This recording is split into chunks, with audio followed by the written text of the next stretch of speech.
one of the videos I was all set up to do yesterday was this young lady. Now, I know what you're thinking.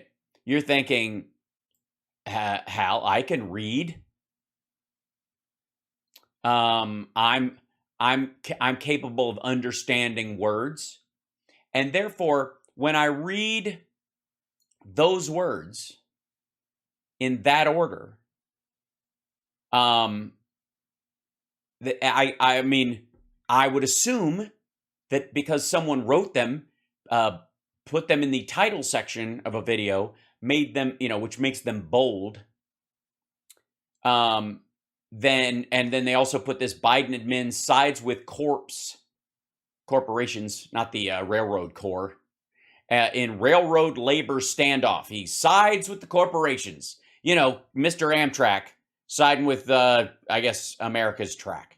So I'm certain that this is, why would I see this video and what it's called, Biden versus the railroaders?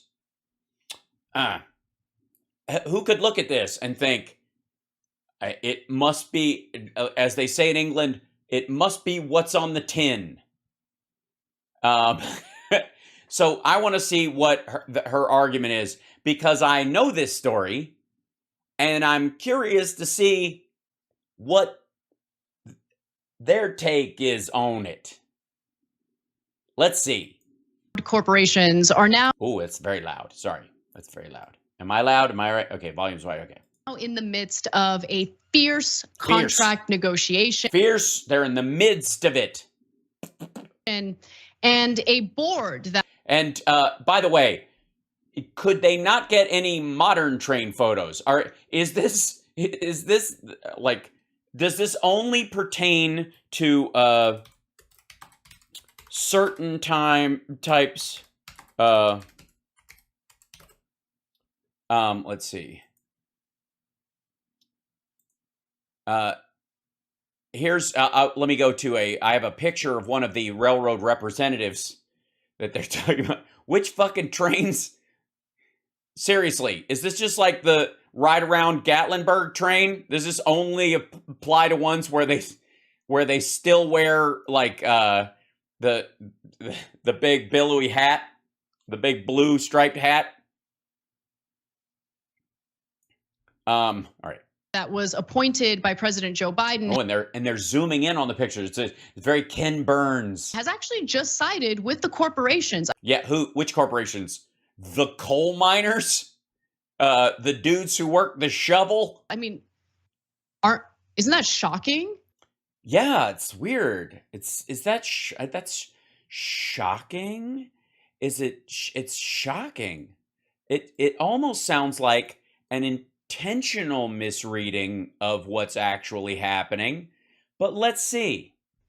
Now, this is a story that we're updating you on. TYT. Oh, good. Okay, you're updating me. So this has been an ongoing story, meaning it's an old story.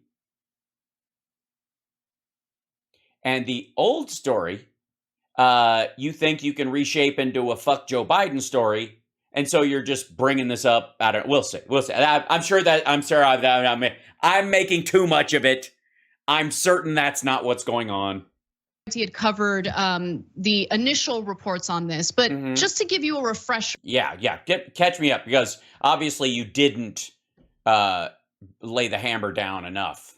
Before we get to the latest news, the railroad workers have been without a contract for almost 3 years. Okay. Put a pin in that thought, kids. It's going to be important later. They've been without a contract for almost 3 years. Now, using today's date, what was the beginning of like almost 3 years ago, like 2 years and 3 months ago? What was society getting prepared for about 2 years and 3 months and change ago? What can anybody? No. Hold. Almost 3 years. That's it. Here we go. 3 years, no contract. And almost, but sure. You know what that means?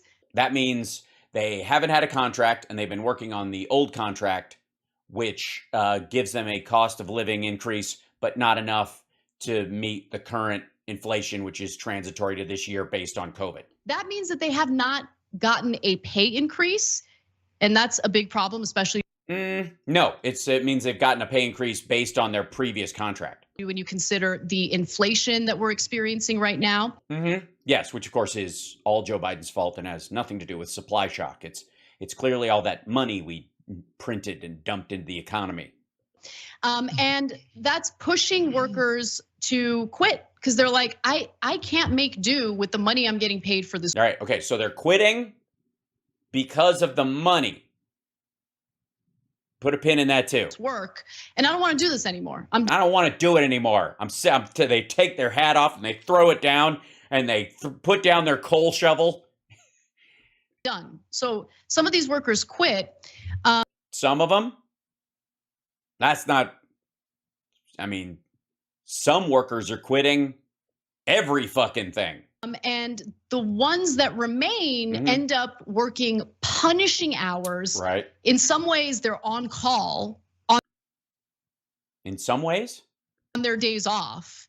And it's. In some ways, they're on call on their days off. Okay. In some ways. I mean, this is a woman who knows manual labor. So I'll defer to her. I mean, what do I know? If you've ever been to the Kohl's that's formerly Main Street in Deerfield, Illinois, and you've walked through the men's section, sure, you've walked on parquet flooring that I actually put down. But it's been a while. Obviously, I've been wisecracking for a while. So things have changed. I don't even know. Do people even use their fingers anymore to do manual labor? I forget. It's just been a complete and utter disaster. It's just been a complete and utter disaster. That's why they've been covering it for the last 3 years. They haven't? Oh, they just picked this story up 45 days ago? Weird. Conditions aren't good. The pay isn't good. And so last month. Whatever, doesn't really matter. I mean, at this point, are any of these details in line with reality? We'll see. Last month, the Brotherhood. Last year, a month ago, this week. Of locomotive engineers and trainmen voted 99%, nearly unanimous, in favor of going on strike. And the day before the union was legally able to strike, the White House got involved. The day before they could legally go on strike, the White House got involved. Obviously, because not only do they want to side with the big corporations, but they want to make sure that all these greedy Amazon customers get their packages, and that, I guess, liquid nitrogen and natural gas tanks and all the other shit you see stacked on. They don't want the train lines to grind to a halt, so that, obviously, so that Wells Fargo can get their big bags of money through Indian territory. I don't know. I'm just going with the trains she was showing. Biden stepped in. He just stepped in. He was like, stop everything. You put Ukraine on pause. Whatever. Student loan forgiveness. Hold on. I've got to fuck the railroad workers. I need this moment. I was waiting for the perfect moment. And he created what's referred to as a presidential emergency board. Yes, he stepped in and fired them like Reagan did with the air traffic controllers. Fuck you guys, you're all fired. No, he formed a board. Okay. Or PEB. Okay, the PEB. Let's just go with PEB. Okay. And he did this by executive order, which prevented the unions from being able to go on strike. Oh my God. Railroad workers can never strike again. How is it? He's basically decimated the railroad workers, the brotherhood of railroad. They can't strike ever again. And so it prevents them from going on strike for at least 30 days. I'm sorry, what? They can go on strike in 30 days if certain things. Can I is this a bad time to point out that the workers at Young Turks tried to unionize and Cenk shut it down?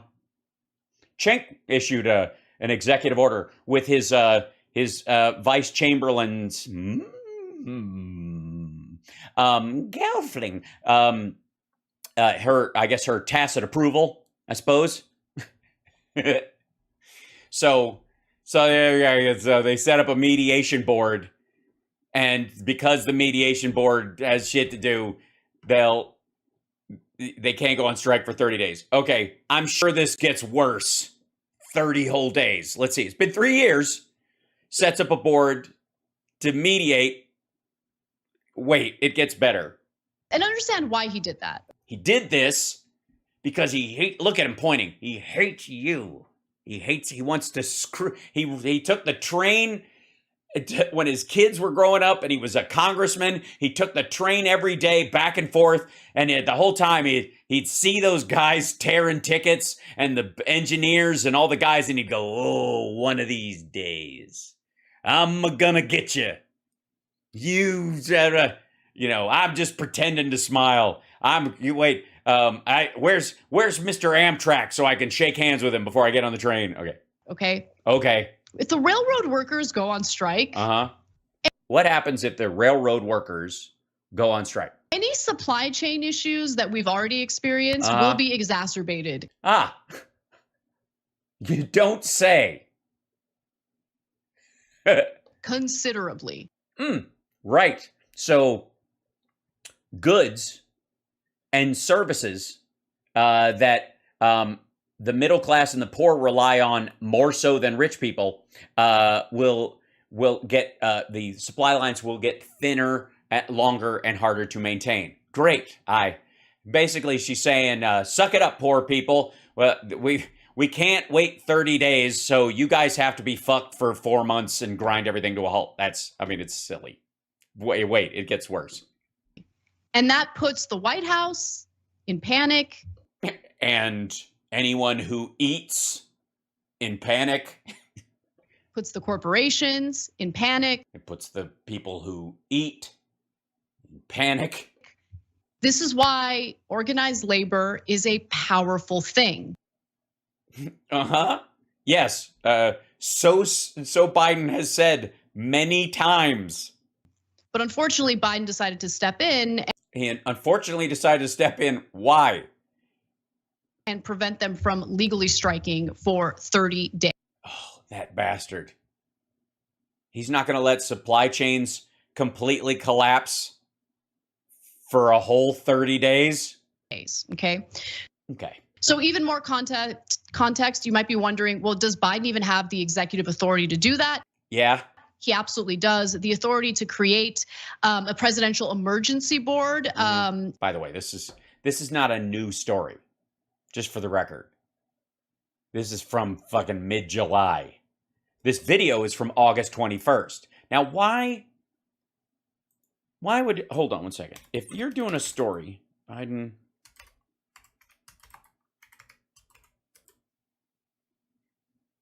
let's see. What was the anniversary of, let's see. Anniversary of us getting out of Afghanistan. It was, let's see, certainly we're looking at the lead up to student loan debt or whatever, but the passing of like the CHIPS Act was, but he was on a tour of doing those kind of things. So it's a cascade of good news.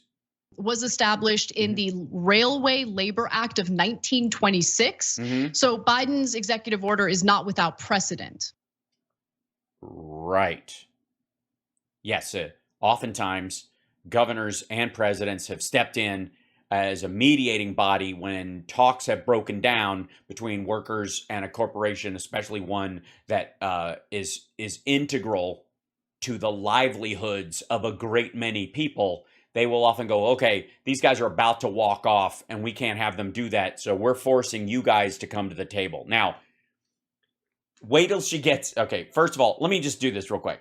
Before we go any further, for context, since she's all about context. This is from July 18th. Biden steps into rail labor dispute. This is when when it got on their radar. The White House has arrived. An emergency board to resolve an ongoing labor dispute between rail carriers and the unions that represent their workers will get to work today, averting strikes that seemed imminent. I have been notified by the National Mediation Board that in its judgment, these disputes threaten substantially to interrupt interstate commerce to a degree that would deprive a section of the country of essential transportation service. President Joe Biden wrote Friday in an executive order that prevents any work stoppage for 60 days. So she's saying right when they were going to stop, they can't do it for at least 30 days. The reason is because basically he signed this thing 30 days ago. It's just 60 days. They have 30 days to build up the board and then 30 days for the board to act. So, all right. The fine print. The panel will consist of a chair and 2 other members, all of whom shall be appointed by the president to investigate and report on these disputes. No member shall be pecuniarily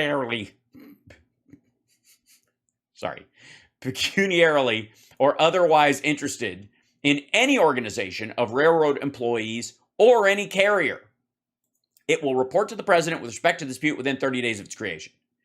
As yours truly reported in May, I love reporters that write like it's like this is an old railroad story. So please, anyone writing about railroad disputes, please use old like frontier language and be very colorful. A decimated railroad workforce has been impeding efforts to transport goods and in doing so further hobbling an already delicate supply chain. Over the last 6 years, Class 1 freight railroads, which include BNSF Railway, CSX Transportation, Kansas City Southern Railway, Norfolk Southern, and Union Pacific have been hemorrhaging a combined 45,000 workers, or 29% of their workforce,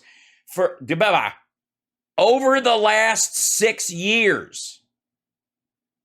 Not just about, oh, well, we haven't had a contract in 3 years, so I'm a-quitting. That's none of this.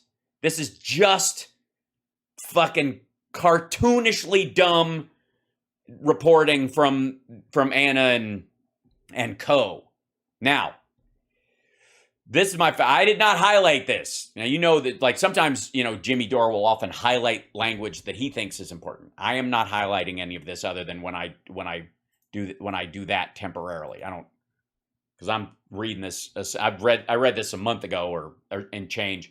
But unions, which have been in negotiation with employers for years, greeted Friday's news with praise for the administration.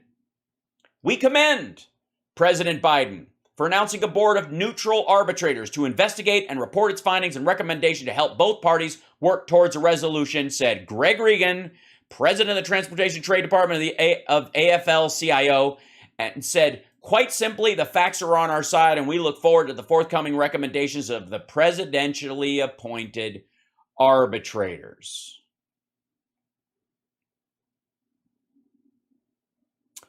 Employers who had lobbied unsuccessfully to keep their dispute before the mediation board were also largely positive. We are pleased that President Biden has established a presidential emergency board to assist the parties in bringing the current round of national rail negotiations to a successful conclusion. The National Carriers Conference Committee, which represents the nation's freight railroads in collective bargaining, said, what happens next?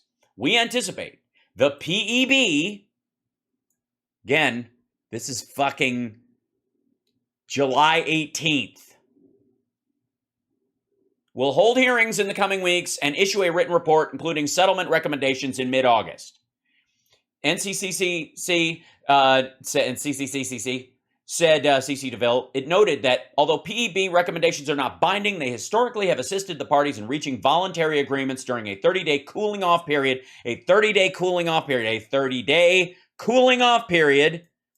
that begins when the PEB issues its report.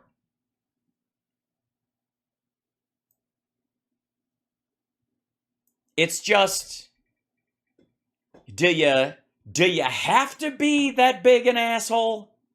Do you have to pretend that Biden is just choosing apropos of nothing to fuck rail workers and side with big corporations in this nonsense? Are you because that's a private company and those employees have a union, and if either one of them walks away from the table, everybody else is fucked. So the president steps in, sets up a mediation board. There's 30 days, and they're like, right about the time that these guys wanted to go on strike illegally, one day before the creation of the PEB was heralded by the unions and the railroad companies, and literally said, as soon as they finish a report, there's a 30-day cooling off period where they look at the report, and then they'll mitigate and mediate their desires and what on the recommendations that come from that. Now wait till you hear, because the report came out, what Biden's appointed board has suggested. And this is going to give you a math cramp that's super fun. Okay, here we go. Okay. But here's my argument, Waz. Okay. Waz is the other person there who will, Wozni Lambri? I don't know. Instead of preventing them from striking, how about you apply pressure to the corporations that are doing real well? They're not. They're hemorrhaging workers. And because they're considered an essential service, they can't raise rates to a crazy kind of like, an optional level, like you can with optional elements of the, even airline tickets are easier to raise than the price of commuter train fares. To share that revenue, just pay the workers. Please just pay the workers. Just pay them. They're paying them. They don't have enough workers for the amount of work they need to do.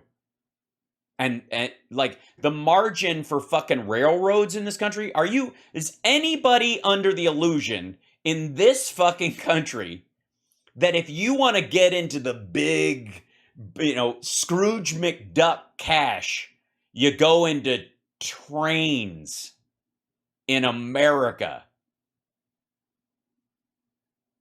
You're kidding, right? Workers. And they just won't do it, right? They just won't do it. So now we're in this disastrous situation where the workers are unable to strike legally for 30 days because they agreed to the arbitration board and they're glad it happened. They don't want to go on strike. Okay. And the negotiations have not been going well. So let's really, I thought the fact that the president would have to form an arbitration board of neutral parties to help them get through it was a sign that they were going fantastically, swimmingly well.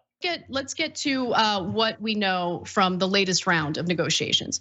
Number one, profits for these railroad companies on the rise. Let's take a look at this graph. On the rise. The average profit margin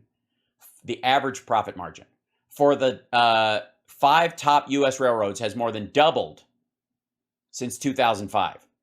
When it was they were consistently underwater. Also, all right, hold on. Bloomberg Intelligence. Okay, hold on. Railroad, there's no article with this, so give me a second. Bloomberg Railroad Rise.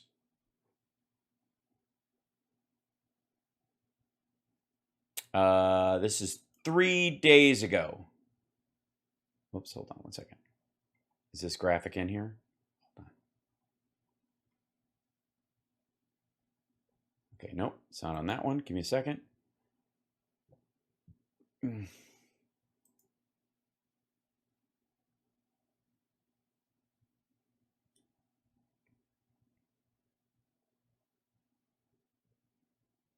See if this, yeah, okay, so this is where she got the article from.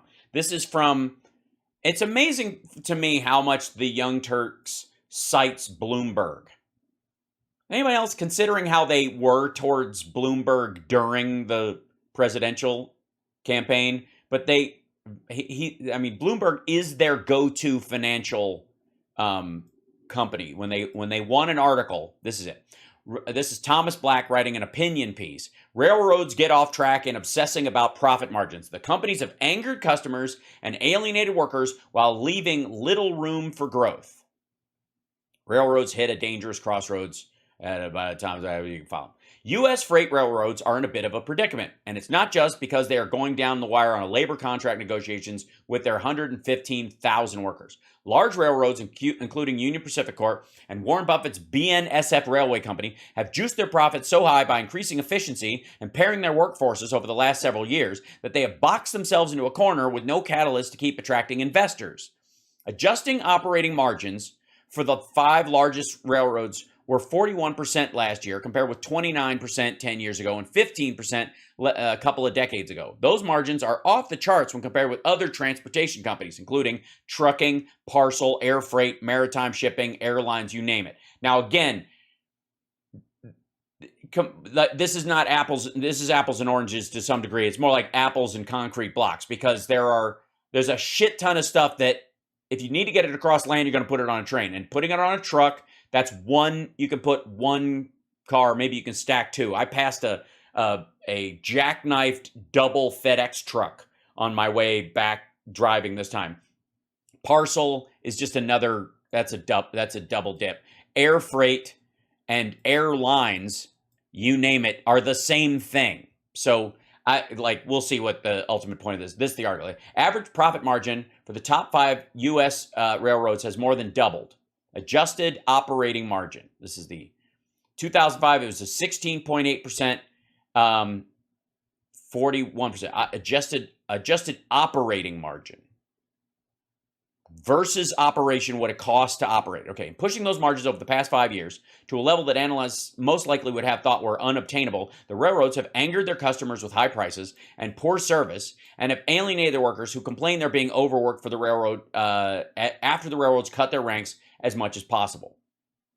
Profit margins can't rise further without inflicting even more damage on customers and workers, and the railroads have drawn the scrutiny of regulators. The Surface Transportation Board, the independent rail regulator, is on the warpath over the railroad's shoddy service and is now listening favorably to customers who want more nimble mechanisms to dispute rates, especially when they're captive to one railroad. The STB held hearings in April in which shippers and workers teed off the railroads on the railroads, and regulator's new chairman, Martin Oberman, got into action. Okay, hold on one second. We'll get to him in a second.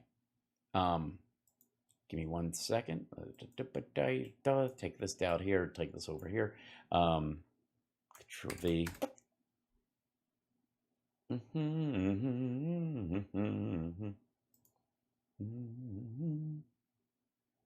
Okay. And the regulator's new chairman, Martin Oberman, got into action, saying service problems originated from the company shedding 45,000 workers over the past 6 years. Now, Martin J. Oberman, designated chairman of the Surface Transportation Board by, oh wait, who's this fucking guy?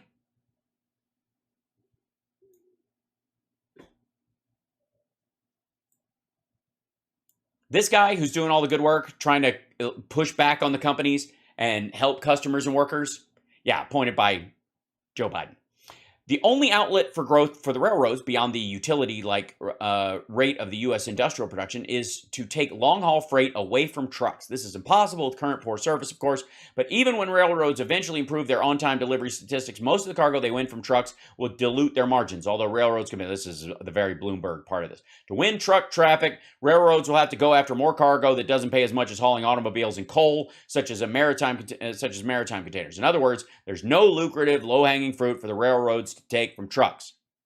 Railroads will also have to improve service drastically and demonstrate consistent reliability with on-time pickup and delivery times, even during floods or blizzards. With more consistent service, customers wouldn't complain as loudly to the regulator and would likely be more open to the railroad's argument of why pay so much for rail service. A lot of shippers, because it's very expensive. I think everybody watching the show at some point has probably looked at the idea of I wouldn't mind taking a sleeper cabin from Chicago to LA or Chicago to San Francisco or Chicago to New York or New York to Kansas City or whatever.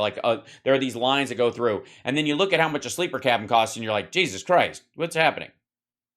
How many of these things are there? I mean, it should be a regular thing, like almost as a tourism plus, but it's way too it's prohibitively expensive, and I guess it's because it's full of people who are afraid to fly, so they can charge them a premium, and there's enough of them in a country of 340 million people. Yeah, and yes, this is an opinion piece. Very important thing, Eric. So railroads have improved service. Okay, this is how he's trying to. This is the Bloomberg argument why, if they're going to get those kind of margins for profit, they're going to need to do other shit. So no one can argue railroads can't afford their workers. In one example, Union Pacific, the largest publicly traded U.S. railroad, paid investors more than $41 billion in dividends and share buybacks over 5 years through 2021. The first 6 months of this year, the Omaha, Nebraska company heaped an additional $5 billion on shareholders. While the rail companies have been attentive to their investors, by the way, these are people who own stock in railroads. For those of you that play Monopoly, this isn't just this. We're not talking about fat catting, per se. Like, I mean, pensions own fucking railroad. Like, it's one of the most consistently strong investments since the fucking country had a stock market. Yeah. So all the railroad companies are struggling to hire workers despite the pay and benefits. What? I skipped something.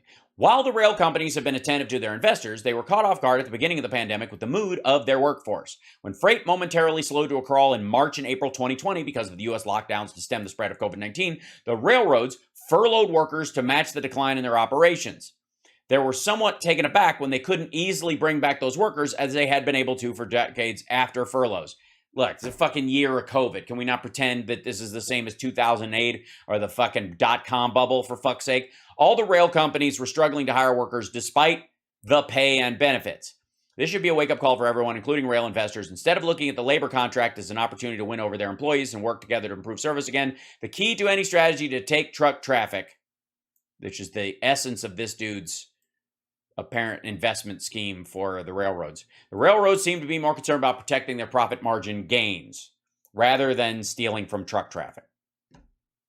Railroads are offering a 17% compound rise over 5 years. The unions want 31%, while keeping medical benefits the same and easing some work rules. 3 professional arbiters appointed by President Joe Biden will now devise a proposal that the railroads and labor unions can accept. If the plan is rejected, Congress will have to step in to avoid the strike, which, of course, I'm sure Anna will do a whole story about how the Democrat-run Congress has decided to fuck railroad workers. By using Bloomberg intelligence, it was put together by the Washington Post. It shows that the average. It was. Hold on. So railroad rise. That's that guy's opinion piece. I don't know where the Washington Post part of this is. Just.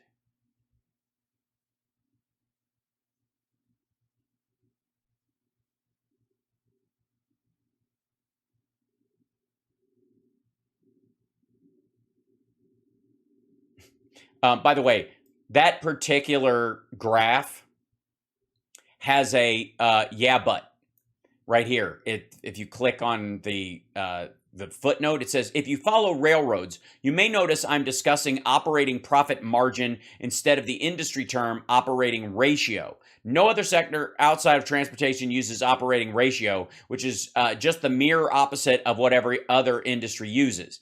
It's only confusing, and until someone can explain why the industry had to adopt the operating ratio term, I'm going to continue thinking it was precisely to obfuscate and cover up the terrible operating margins of decades ago. He's just like, I'm not going to use this graph. I'm going to use a different standard and just act as if. Now we're going to get into fucking percentages where, like, yes, they paid their investors back $5 billion, but in the previous year, because of COVID, they didn't pay anything, or they went into debt and whatever. Average profit margin for the top 5 US railroads has more than doubled. So they're doing well, and they're doing okay. It's doubled from when it was below sustainability. Look at this. I'll give you an example. See this 30 line right here? Anything below that, you're in the business of pulling up track to repair other track. Just just to set a standard for yourself. They could share that wealth with the workers, but they're refusing to do it. Right. So yesterday, Biden's PEB released its recommendations. Okay, so here it is. Biden puts together this board, the PEB, and they've got their recommendations for how this should go. They've talked to both sides. Let's hear it. For a new contract. All right, new contract. Okay, so this is the group that Biden put together. Right. Okay, this isn't even the corporation that's making the proposal. Right. These people have no ties to either the workers or the companies. They are neutral arbiters. Here we go. The PEB report proposes a 22% cumulative pay increase over 5 years, retroactive to 2020. All right. Let's see. What were the guys asking for? I think they were asking for, was it 21%? Wait.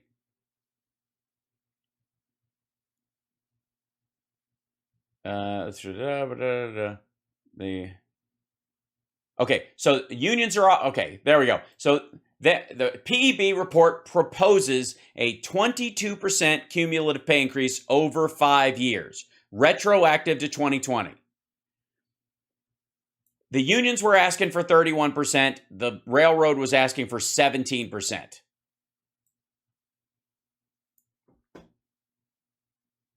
Wait for it. And grant, by the way, wait till you hear what it's stacked on.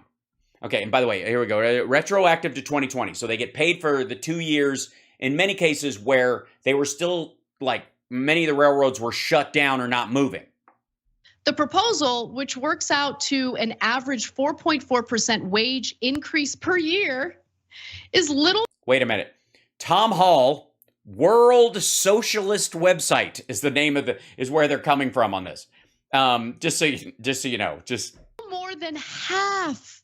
It's half. It's half. Now, of course, it's 9%.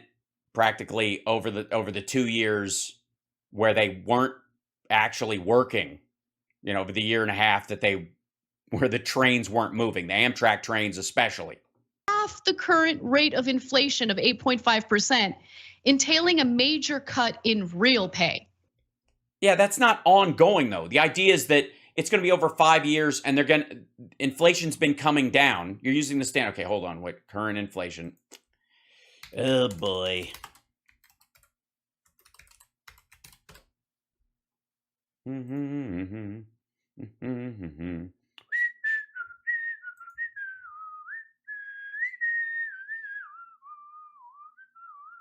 There's the months on this.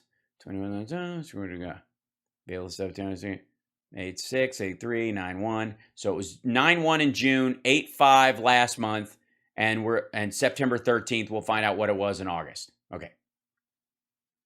And it was 7.5 in January. This is year over year, by the way. The idea is that we're not going to stay at fucking 8% forever. That's what they came up with. We're going to give you a raise, but it's not going to be enough to even mitigate inflation. And it's going to be the pay you've gotten already and a retroactive pay for the last 2 years. They don't have to go back and rework those train lines. It's a cash settlement. They got the pay that they were on track for before, and then they get whatever their pay would be. They get 4% of that from 2020 and from 2021 and for 2022 and for 2023 and 2024 and then into 2025. So it's not a raise. It's still a pay cut when you consider inflation. It would be if they only did 1 year. It's just a disaster. Even worse, the PEB did not recommend any changes to the punishing attendance policies that railroad companies have implemented. Hold on. They're citing it, but they're not putting up recommendations.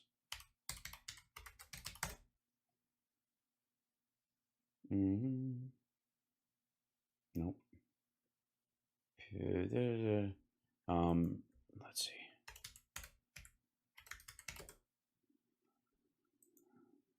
National Conference representing the freight railroads collective bargaining August 16 explained the PD video got smart TDs Ferguson to members PEB recommendations. Let's see.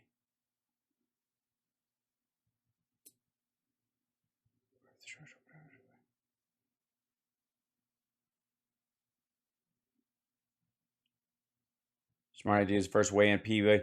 Smart TD weighs in and says the benefits and work rules are a vast improvement over the carrier's previous proposals, but do not go far enough. They want more, obviously, because that's what the 30 days is for. With non-binding recommendations, yada, yada. Okay. The National Carriers Conference Committee, which represents the freight railroads in national collective bargaining on August 8th, explained that the PEB's recommendations would increase wages by 24% during the 5-year period from 2020 to 2024. That's why the Rail Carriers Conference Committee says it would increase it by 24%. Anna's graphic from that website says 22, but we'll move from that. 2020 to 2024 with a 14.1% wage increase effective immediately. With a 14.1 wage increase effective immediately. The recommendations also include 5 annual $1,000 lump sum payments, adjustments to healthcare premiums, limited changes to work rules. A portion of the wage increases and lump sum payments would be retroactive, resulting more than $11,000 on average in immediate payouts to employees. So all these railroad workers, 111,000 of them, would based on these recommendations, get a 4.1% raise, 24% over the course of 4 years in this case. And then they would get $11,000 immediate payouts, and then ongoing forward, $1,000 lump sum and their health premiums lowered. These recommendations, if implemented, would be the most substantial wage increases in decades, with average rail workers' wages reaching about $110,000 per year by the end of the agreement. With healthcare, retirement, and other benefits are considered, the value of rail employees' total compensation package, which already ranks amongst the highest in the nation, it would average more than $150,000 a year.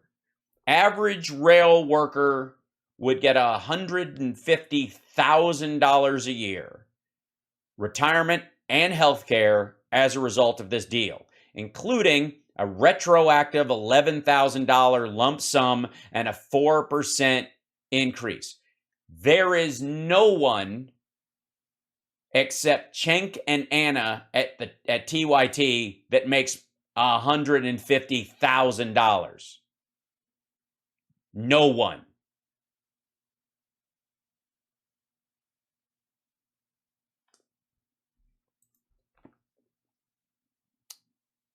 The value of the package, $150,000 a year. By 2024, they would be making $110,000 a year in cash, in payment, direct payment. And then they would also get health care, retirement, and other benefits considered. That's Biden's board head, Martin J. Oberman, starting this conversation, and then he's the guy kind of talking with the board about what he thinks would be fair for them. Now, keep in mind, this is from a fucking month ago that this started, and then they made their recommendations. It's a 60-day process. Here's our recommendation. There's a 30-day cooling off period, and then you guys can vote to either take this, implement it, or this goes to Congress, and Congress will basically take the recommendations of the PEB and basically insist upon it. That's what's going to happen.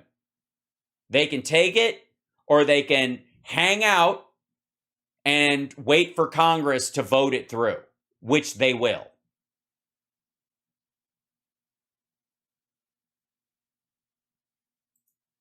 I'll get to those details in a moment, but first, Waz, I want to give you an opportunity to jump in. Yeah, go for it. I mean, you pretty much said everything there is to say here. No, she left out a lot, actually. I think one of the things she left out is that they make $110,000 a year on average by the end of 2024, and there's a change to their on-call work status, and they make $150,000 if you include all the bennies. and they are the highest paid transportation workers in the industry. And they do heavy fucking work. They should. I don't even have a complaint with that part of it. But stop acting like they make $36,000 a year to get their hand caught in a fucking rail as it switches channels. There was a lot of, tough talk. I think I was even on the show when Biden did his tough talk to Amazon, and we're unionizing and we're coming for you and blah, blah, blah. A lot of lip service paid to the labor movement in this country.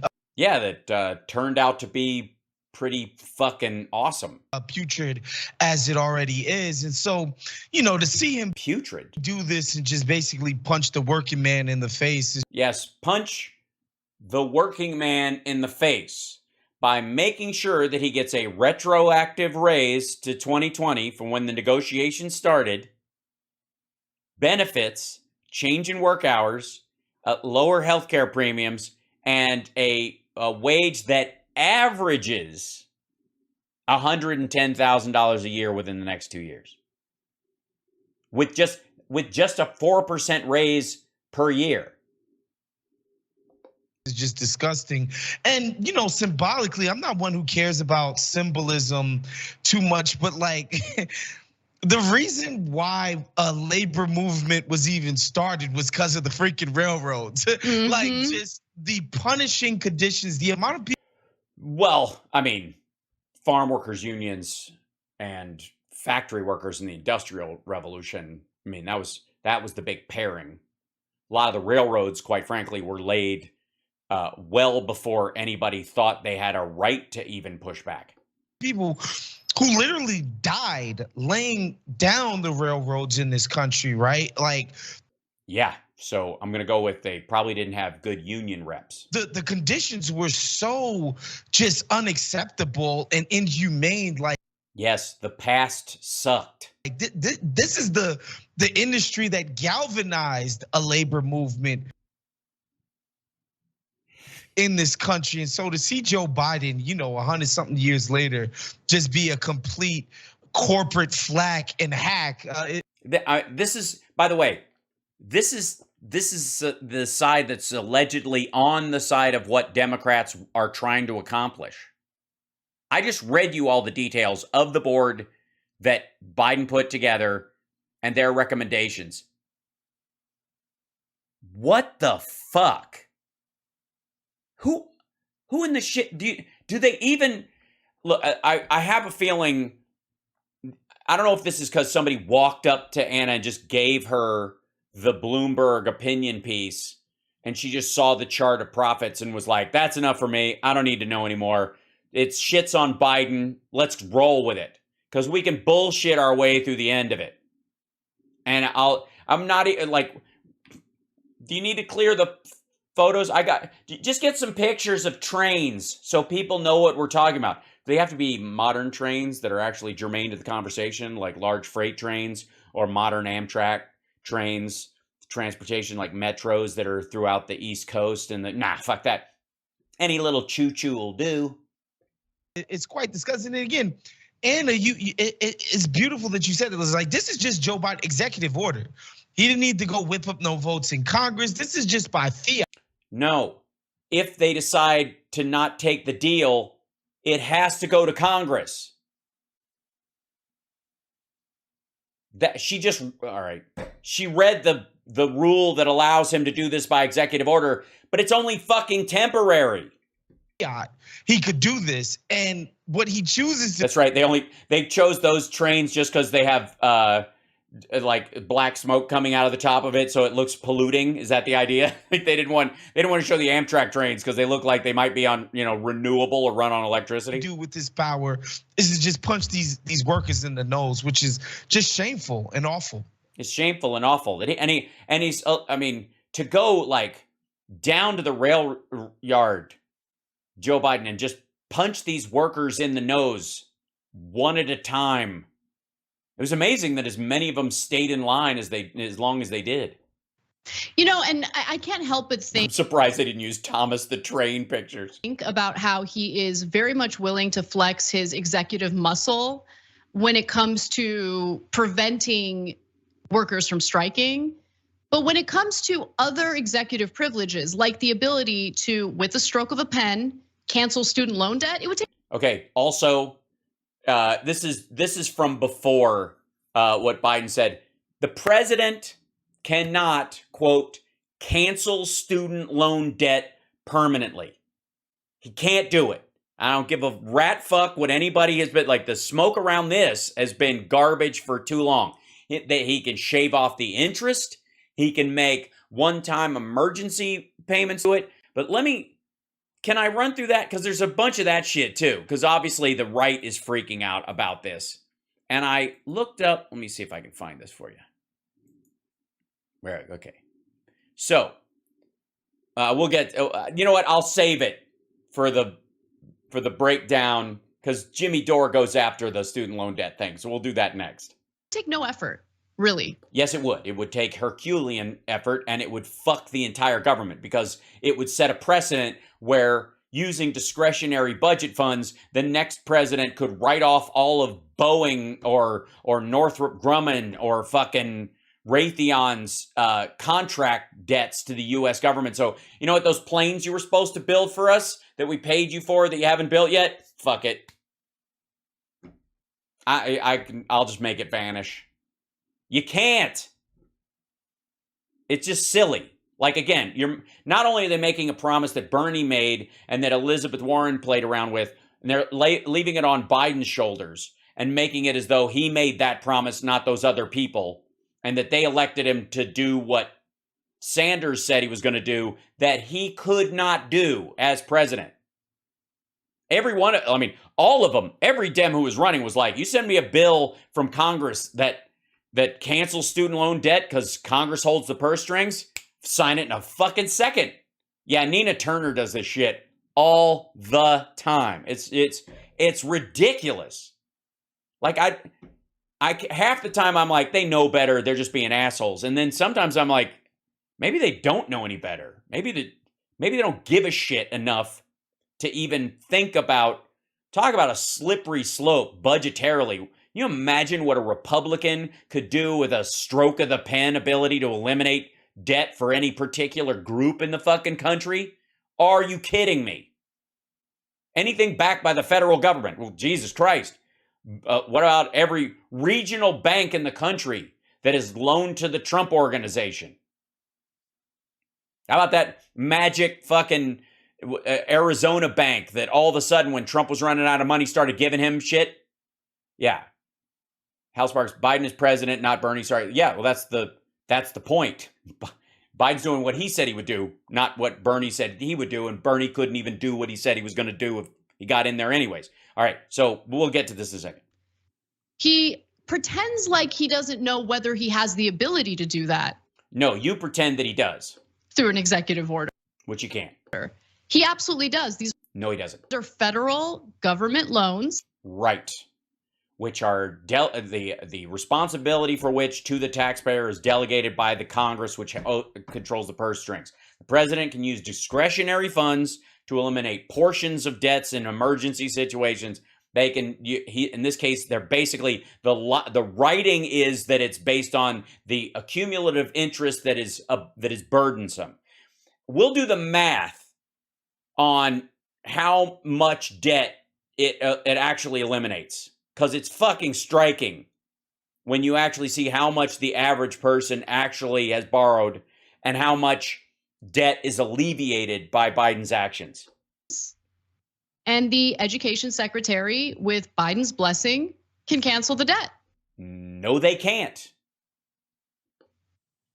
I mean, it's such a layup. That's the thing that I don't get. You don't get it because you're operating your thought process on a false premise. So many easy things that Biden could do. Yeah, they're just easy. They're so easy. Everybody else could have done them. They didn't even do a slice of them.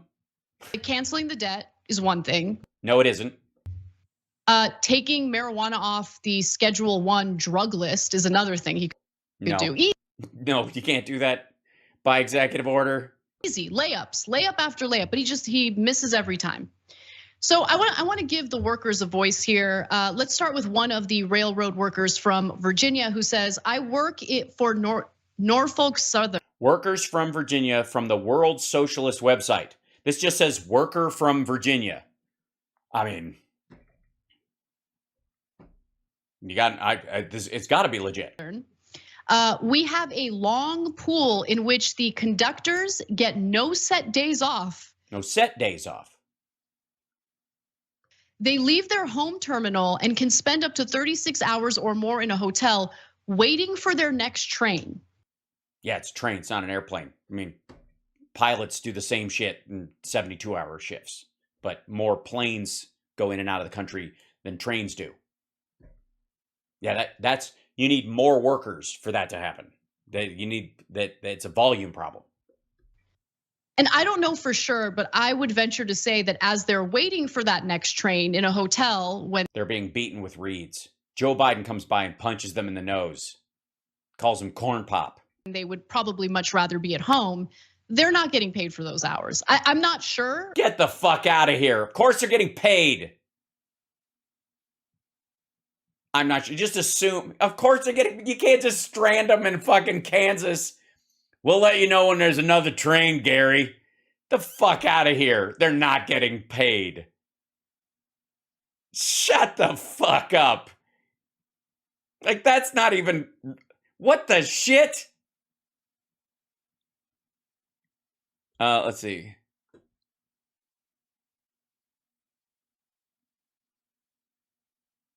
Put the White House, the United States Capitol, and other governments. Okay. I'm just suspecting that that's the case. I'm just suspecting. You know what? I'm just going to say it as if. Yeah, that's what they do. You fucking, yeah, you get per diem plus hours. Of course you fucking do. They can't just, your employer in the United States of America cannot strand you.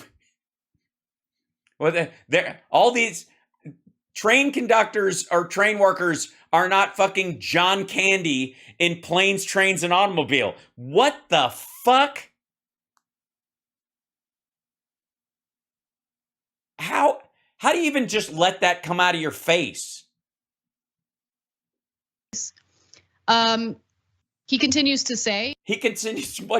Sorry, I had to stop reading what worker from Virginia was saying to interject my absolute horseshit. Why you got to be stranded in Kansas? I don't think you do, Water Goddess. I think it's a lovely place to be stranded sometimes, but. Or she, I'm unsure because it's generic and offers no evidence at all that it's an actual person. Person gave the quote anonymously. Yeah, yes, anonymously. My name is Worker from Virginia. I often go to worker response for American Socialist website, which is totally legit and made by American Socialists. Democratic Socialists of America make great website.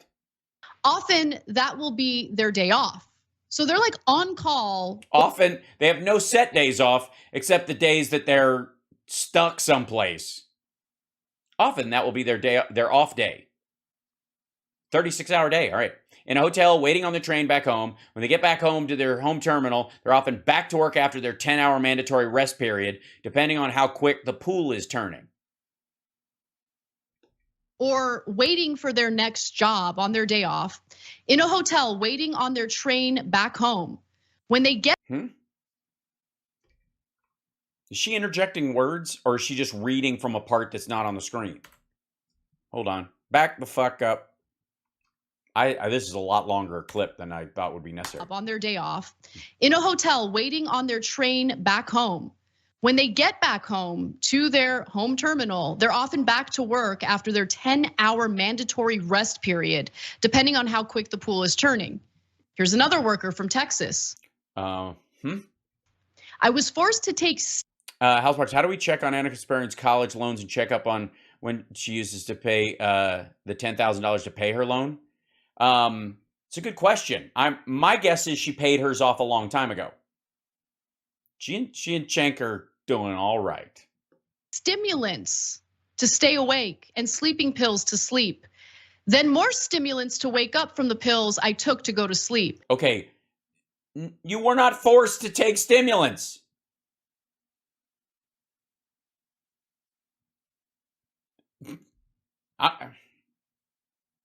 They did not hold you down and shovel them into your face. It got to where I couldn't sleep at all. Then I would fall asleep for way too long and couldn't wake up. I literally felt like I was going crazy.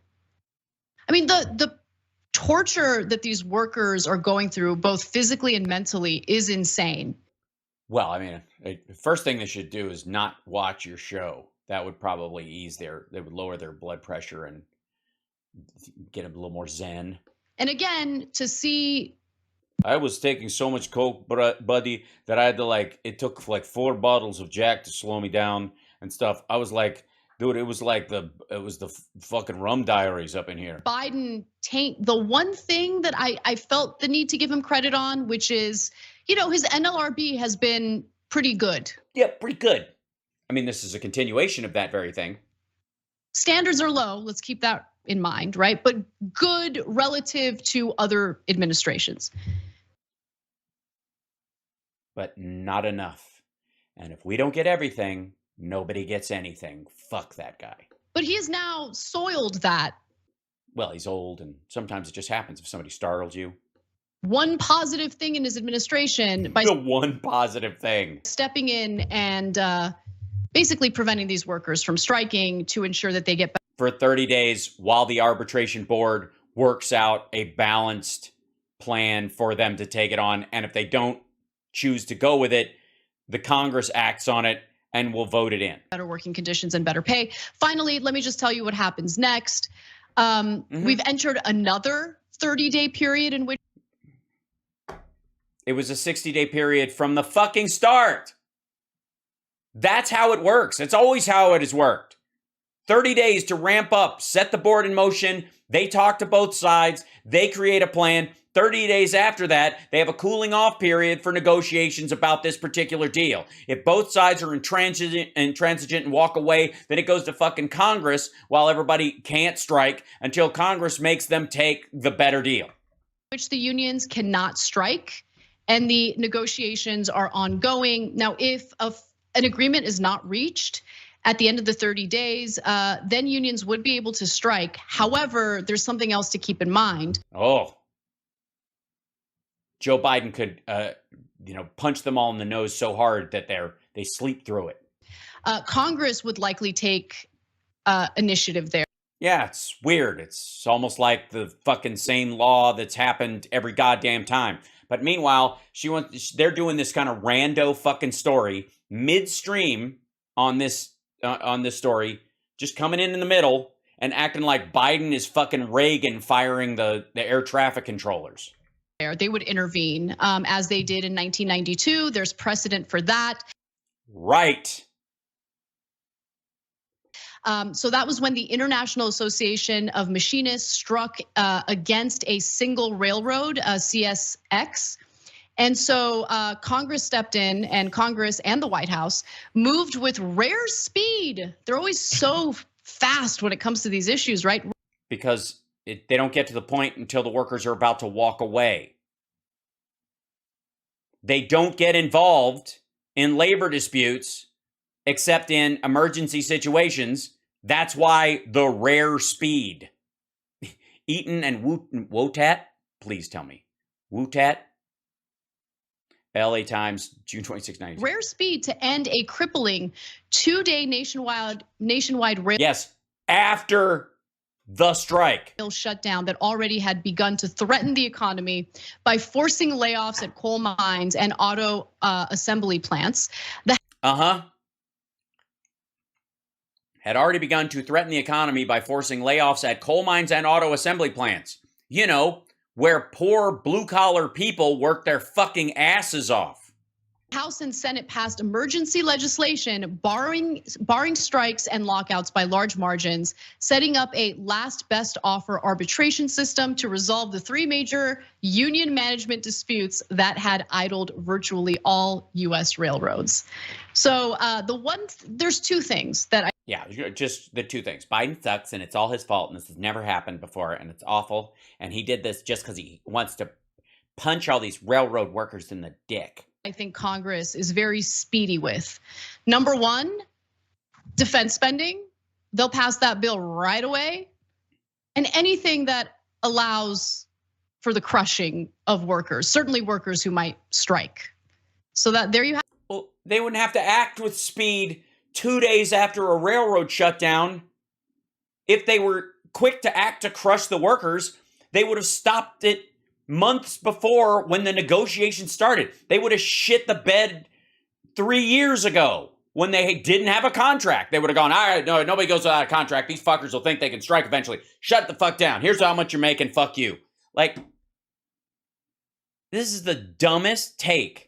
Have it. That's where we're at with that. That's where we're at. They just shit on workers. They're in a big fucking hurry to shit on workers. They've been sitting back waiting.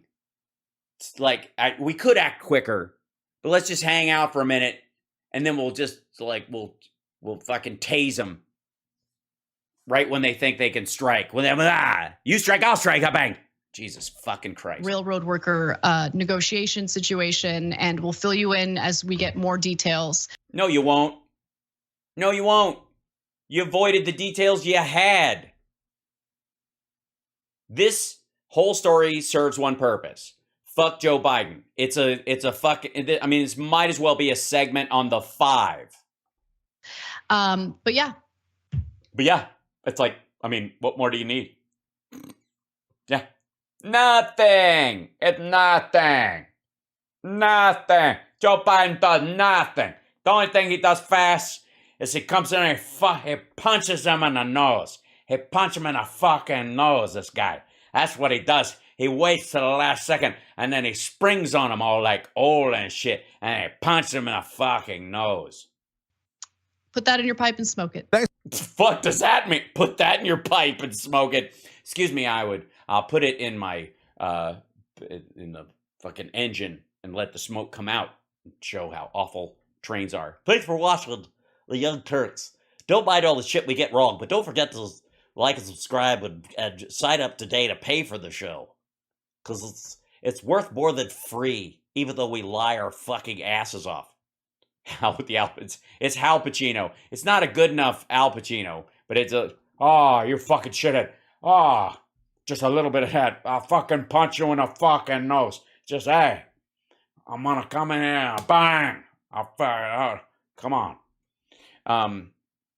It's a good example of, like, you have to understand, TYT has no value as a subversive and anti-Democrat organization if they don't play fiddle-faddle with anti-Trump news and that kind of stuff and just kind of do the window dressing stories of pretending to be on the left, because then the audience wouldn't show up. You gotta pretend to be on somebody's side to draw them in. It's all a farce. But the whole goal is, don't fucking vote for these guys. They don't do shit. Stay home. Anything they do, if it looks good, it's the worst. It's better than, literally, it's worse than if they did nothing at all. And if they're doing nothing at all, I'm going to make up a promise that they were going to do something to prove that they didn't do the something they never said they were going to do that I thought they should do, but that the person that said they were going to do that couldn't get fucking elected. And it's just the stupidest thing. And it's totally consistent.